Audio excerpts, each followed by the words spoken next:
ఒక చిన్న కథ. 3 చేపల కథ. ఒకప్పుడు 3 చేపలుండేవి. ఒకటి దీర్ఘదర్శి, రెండోది ప్రాప్తకాలజ్ఞుడు, మూడోది దీర్ఘసూత్రుడు. 3 చేపలు ఒక కొలంలో ఉండేవి. ఎండాకాలం వచ్చింది. వాటర్ అయిపోతున్నాయి. నీళ్లు అయిపోతున్నాయి చెరువులో.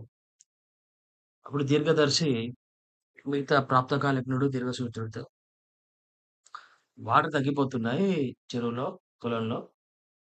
ముందే పూర్తిగా తగ్గిపోక ముందే ఒకొక్క పెద్ద చెరువులోకెళ్దాం అని చెప్తది. చెప్తే ప్రాప్తకాలజ్ఞుడు, దీర్ఘసూత్రుడు 2 అంతేం అవసరం లేదు. దీంట్లో వాటర్ ఇంకా ఉన్నాయి. ఆహ్, ఇక్కడే ఉందాం.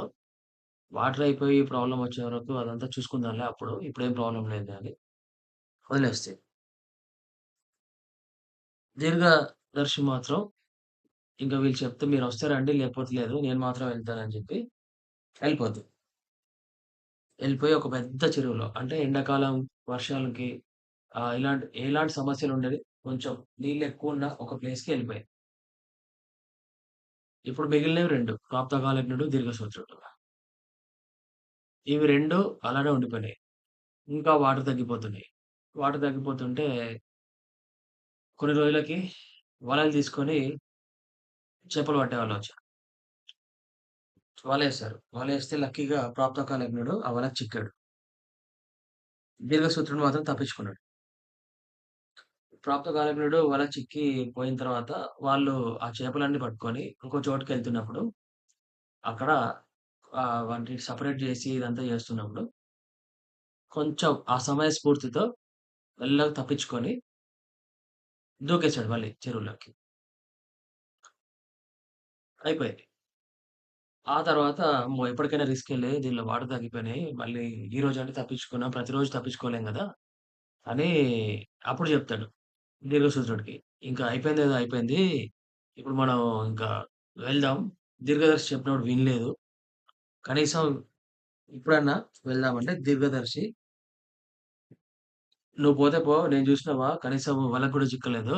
నాకు తెలుసు ఎట్లుండాలో" అంటే, "సరే ఇంక నీ ఇష్టం. నువ్వు చెప్తే వింటలేవని" ప్రాప్తకాలజ్ఞుడు మెల్లగా పెద్ద చెరువులోకెళ్ళిపోతాడు. ఇంకొన్ని రోజులవుద్ది. వాటర్ ఇంకా తగ్గిపోతాయి. అప్పుడు ఎళ్దామన్నా సరే, ఆ వాటర్ గూడా ఇంకిపోయి ఉంటాయి. అయినా సరే దీర్ఘదర్శికి వేరే ఆలోచన లేదు. ఎందుకంటే నమ్మకం. నాకేమవుద్దిలే. ఎందుకంటే ఇప్పటివరకు ఇంతమంది వచ్చి వలలేసిర్రు. ఏ ఒక్కరోజు గూడా చిక్కలేదు గదా! సో, నాకవసరం లేదు. నేను తప్పించుకుంటాను. ఆహ్, ఇలా నీళ్లుంటాయిలే సరిపోతాయి అని అనుకోని అలానే ఉంటది. ఇంకా కొన్ని రోజులవుతుంటాయి. ఎండలు పెరుగుతుంటాయి. మొత్తానికి నీళ్ళు చాలా తగ్గిపోతాయి. అప్పుడు వేటగాడొచ్చి వలేస్తాడు.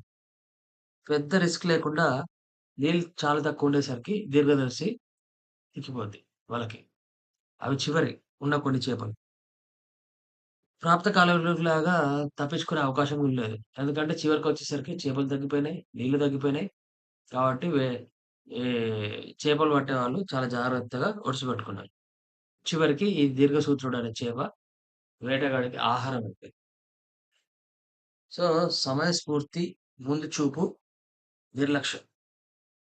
ముందు చూపు, సమయస్ఫూర్తి, నిర్లక్ష్యం. జీవితంలో అవకాశాలు కళ్ళ ముందున్నా గూడా చాలా సార్లు చాలామంది ముందు చూపుతో ముందే అవకాశాల్ని పట్టుకొని ముందుకెళ్తే, కొంతమంది ఆ సందర్భం వచ్చినప్పుడు సమయస్ఫూర్తితో చేస్తుంటారు. ఇంకొంతమంది మనకేమవుద్దిలే అన్నట్టుగా ఉంటారు. సో, ఈ 3 చేపల కథ కొత్తదేం గాదు. ఎప్పుడో పుస్తకాల్లో ఉంది కథ. కానీ ఆ కథ నిజ జీవితానికి చాలా అవసరం అర్థం జేసుకోవడానికి. అంతే కథ.